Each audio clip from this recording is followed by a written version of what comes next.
Hello traders and welcome to EG Finance. In this video I'm gonna analyze USDmxn, Mexican currency, searching for the best opportunities for trading with the lowest risk. So let's get started.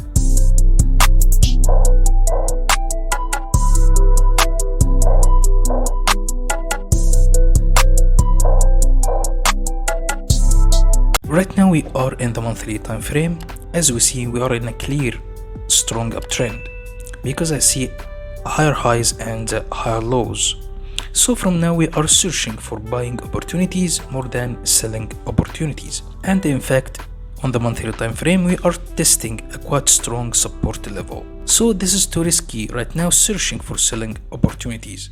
And everything right now on the monthly time frame, we are expecting the price will reject this level and continue to the upside. So everything on the monthly time frame is bullish. Moving to the weekly time frame, what we will get. On the weekly time frame, this is clear right now. We are testing a quite strong support level.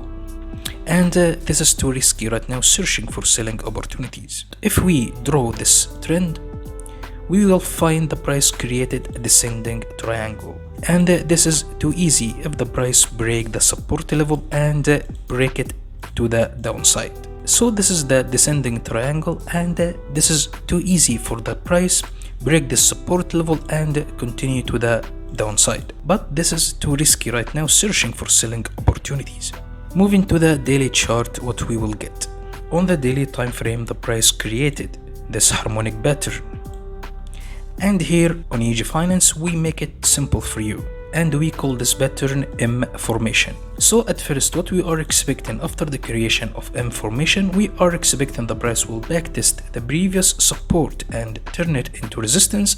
And from here, we are expecting the price will continue to the downside. So everything on the monthly time frame, weekly time frame, daily time frame is bullish. Moving to the COT commitment of traders and see what hedge funds and big speculators are doing in the money market. So the COT for Mexican currency, we will find the non-commercial are opening a 900 long positions and close about 1,800 short positions, and that means they are interested by Mexican currency more than selling it.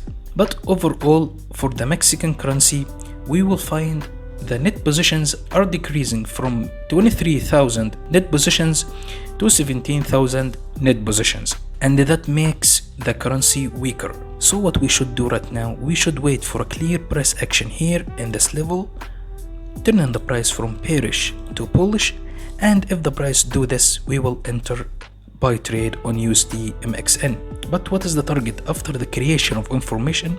We will measure from the high to the low, and the FIFO target will be 38.2% of Fibonacci taken. And any updates, we will share it on Telegram channel, and it's a link in the description down below. I invite you to join it. So this is my analysis for USDmxn. If you like this video, support us with like and subscribe. And if you're searching for a market leading broker, you can sign up from the link in the description down below and join EG Finance family. Stay safe and thank you.